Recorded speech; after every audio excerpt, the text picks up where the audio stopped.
Okay, let's see here.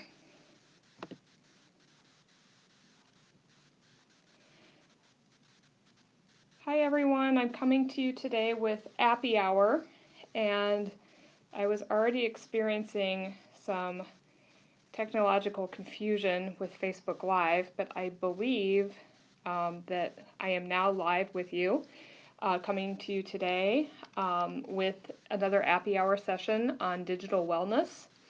So I am hoping this is working because things got a little confusing on Facebook for a second here, but it does say I'm live now, so that is good. So I'll give everyone just a minute or so to come on here, and then we will get started with Appy Hour. Okay. All right, so we will get started with Appy Hour here, and today's topic is digital wellness.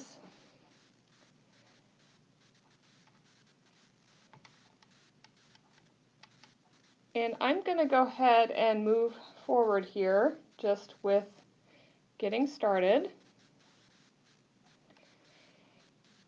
All right.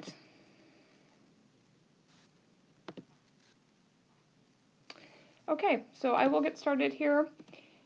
My name is Jackie, and I am a librarian and tech trainer at Heights Libraries. We have been, my coworker Ann and we have been coming on here since April with Appy Hour programs, and then starting this fall, we were also we are coming to you with Tech Talk programs as well. And today's topic is digital wellness, and I will start speaking to you about that right now. So, what is digital well-being, or you could also say digital wellness? Well, it's a process of thinking about what impact do everyday technologies have on our well-being. This can be good or bad. And I'm talking about like any piece of technology in your life, your phone, your tablet, wearables, like maybe a Fitbit or a smartwatch. Um, Thinking of the impact of those devices, and this can be physical, mental, emotional, and like I said, there is good and bad with all of this. We certainly have most people have a lot of screens in their lives. Many of us walk around with phones in our pockets at all times. And that's not all bad, but there are some potential harms of over-reliance on screens. So this could be shortening attention spans, increased anxiety, productivity impact, things like that. Um, just as one kind of personal example, I wore a Fitbit for a long time, and for a while I did find it beneficial. I enjoyed the challenge of getting, steps every day and stuff, but after a while I did find it distracting, and I got to a point where I didn't find it helpful to myself anymore, so I decided to take a break from wearing a Fitbit and a step counter. But some people might find that very useful. Others might come to realize that something like that is not serving them like they want. So that is a little bit on what digital well-being is. The next thing is I did want to show you this pyramid because I do think it is a good tool to become more aware of your screen practices. So the first triangle in this pyramid here is my own awareness and capacity to change my digital practices. So thinking about what apps you use, what devices you use, how much time are you on them, when are you on them, and there's no right or wrong answer here. This is going to be different for everyone, how much you're using electronics, which, apps, for how long, but taking a moment to think about how much you are on looking at screens and whether they're really serving you or if you want to make changes in your life. So just a bit of reflection there. You can think of, like I've said, this is not all bad. You can think of positive and negative impacts of technologies on your well-being. Using the Fitbit example, a positive impact of technology on your well-being is maybe you really do like seeing how many steps you're getting every day, and that's a good tool for you to have a personal goal to walk more or be intentional about moving every day. You can also think about negative impacts of technology on your well-being. Maybe you're just realizing like your smartphone is a very useful tool, but you're also finding it very distracting and you're looking at it all the time. Again, this is personal, so what's too distracting for me is going to be different for you, but just taking a bit of time to reflect on this. The middle triangle there is considering how technologies can actually improve your digital well-being, which is kind of funny that we would use technologies to improve digital well-being. But as I'll talk about as we go along here, there are certainly tools that you can use to improve your digital well-being. So I am going to be talking about a few apps that you can use that can help you manage screen time, set limits, take a break from technology, those sorts of things. Okay. Before I talk about that, I did want to talk about blue light. Some of you may have heard blue light discussed, whether between friends or just on the news, because it is a popular topic right now, so I wanted to cover it. So blue light is a type of light. It's one type of ultraviolet light. There are different, ultraviolet light waves everywhere, natural and unnatural. So the largest source of blue light is actually the sun. But it's also emitted from other sources like electronic screens. So that's where we get into digital well-being here.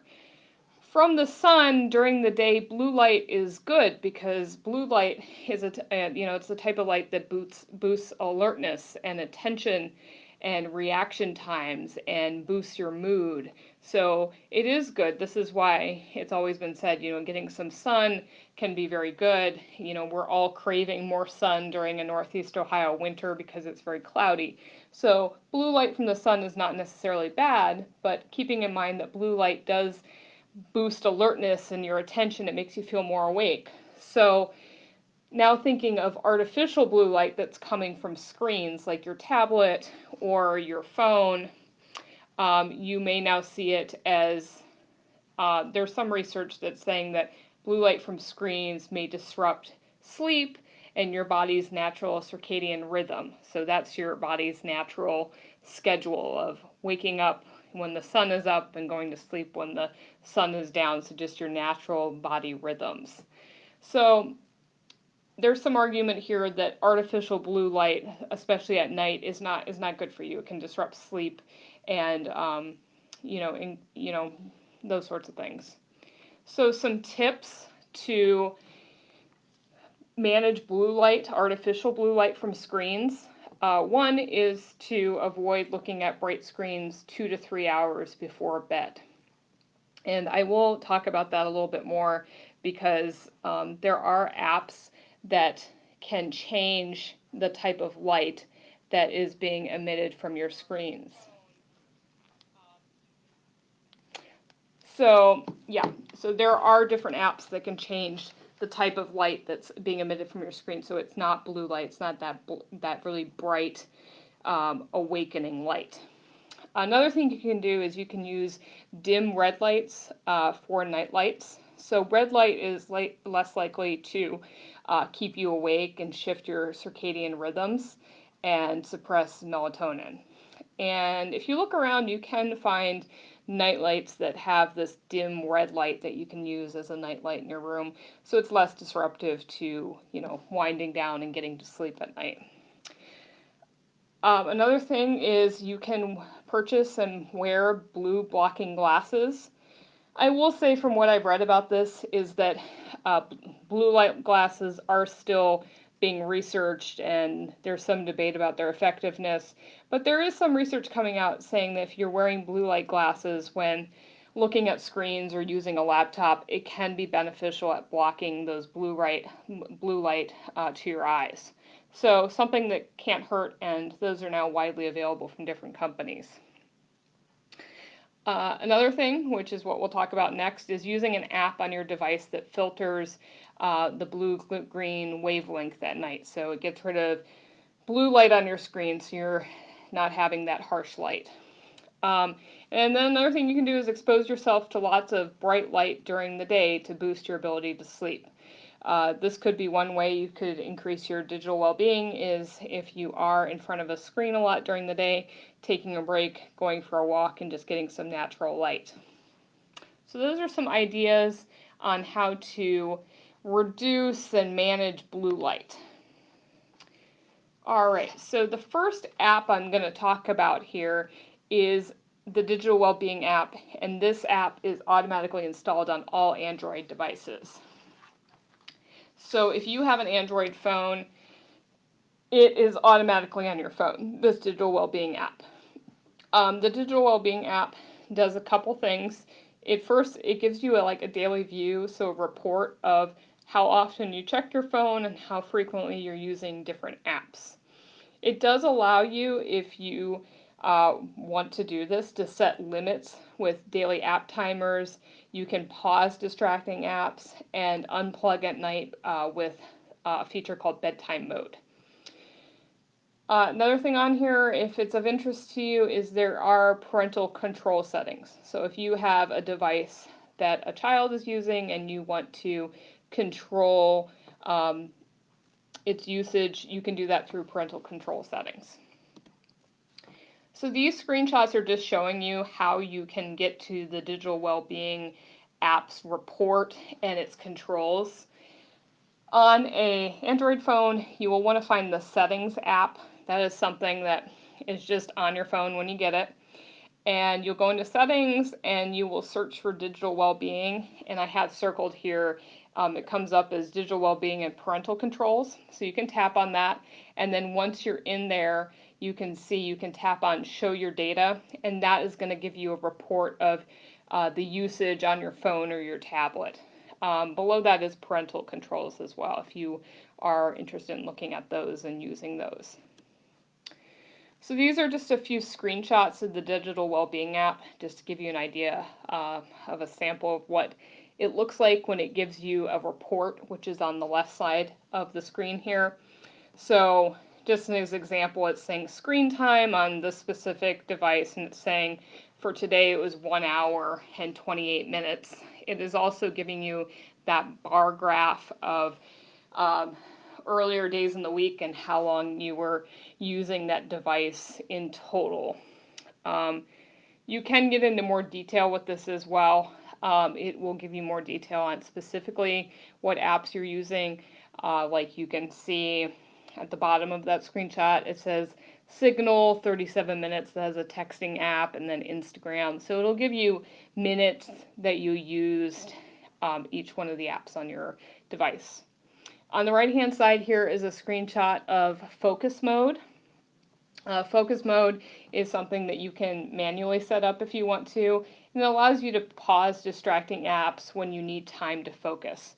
So if you are just wanting to take a break from your phone, or you're trying to just focus on maybe listening to music on your phone, and you don't want the ability to use other apps, you can pause certain apps for a specific amount of time. You can actually set schedules too to pause apps, take a break from them. So bedtime mode here, there's different features that you can turn on. You would turn on a bedtime reminder.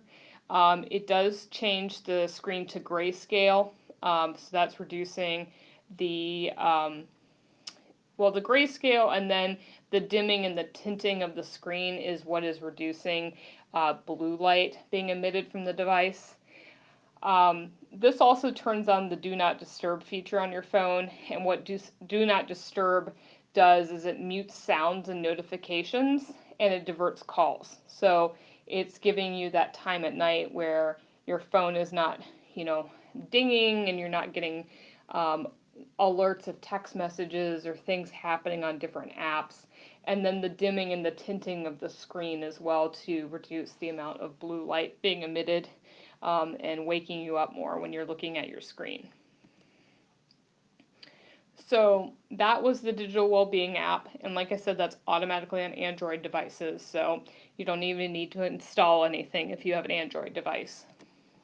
The next one here is Apple Screen Time, and this one is installed on Apple devices. So it comes just automatically installed. If you have an iPhone or an iPad, it's automatically on those devices, this app. It has some similarities to Android's app in that it gives you a report on screen time usage, just like the other app on Android. It allows you to set limits on time spent in apps, and there are parental control settings as well.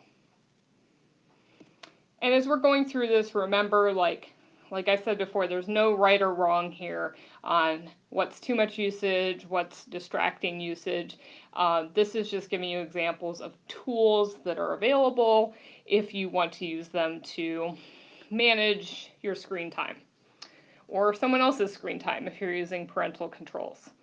So here are some screenshots of how to turn on screen time.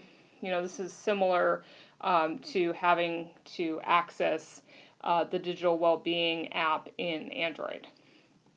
So again, you're going to Settings, which is an app that is on your Apple device. So you're going into Settings. You'll want to scroll down in Settings and find the section that says Screen Time, which is on the left here, highlighted. And then you can tap on Turn on Screen Time.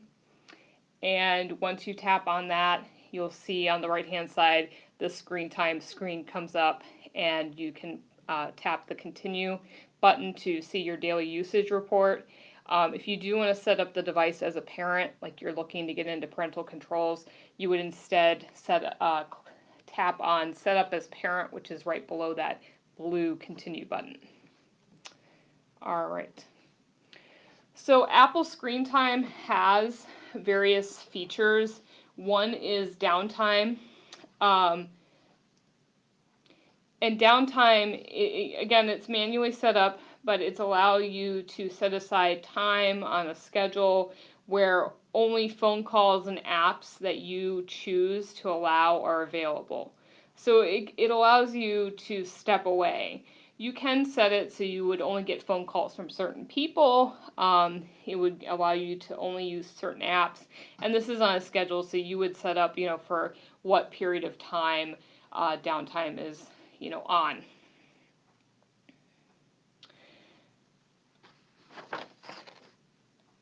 Other ones, app limits. You can set daily app limits. And that just, you might want to you feel like you're on social media apps too much every day, or you're looking at email too much every day, you can set app limits to, just kind of control how much you're using those. You can set always allowed apps, so these are apps that will always be available to you, whether that's phone or messages, maps, so you can set up ones that are always available to you and will not be restricted. And then there are communication limits. This is part of parental controls. You can control who children can communicate with during downtime. So this might be limits to the FaceTime app or the phone app or things like that. So good features here with Apple Screen Time. The other thing here is Apple Night Shift, and this is, again, the Apple equivalent of what I just talked about in Android, but it will adjust the colors of your display to the warmer end of the spectrum, so it does make, just like Android, it'll make your phone dimmer and the screen warmer. It's easier on your eyes, it's not emitting blue light, which increases alertness and you struggle to sleep. This can automatically turn on sunset, at sunset based on your clock on your phone or geolocation. And it'll turn off as a set time as well. So the next slide here does show you an example of what Apple Night Shift looks like. And this is pretty typical for phones at this point. If you have a night mode before your screen display on, it does look more yellow or amber. And at first, I've been using this feature for a while now. It just automatically turns on at night. And at first, it was a little difficult to get used to, but now, if I have it off, my screen just seems so bright and so harsh on my eyes. So I would encourage you to take, give, if nothing else, this night mode a chance. And like I said, it's really available on all smartphones and tablets at this point, whether you have an Apple or an Android. Last thing I want to talk about is just kind of a fun thing, which is called Forest. And this is a way that you can kind of make a game out of increasing your digital well-being. Forest is an app that you will install either on the Apple App Store or the Google Play Store. These are apps that are the stores on your Apple or your Android device, so you just need to find it on your device, go in there and look up the Forest app to download it. The other apps I talked about today, like I've said before, do not require download. They're already on your devices. But Forest you do need to download. So they say it's, staying focused in a sort of a fun, pleasant way. So whenever you want to focus on work, you can open the app, and the app allows you to plant a virtual tree.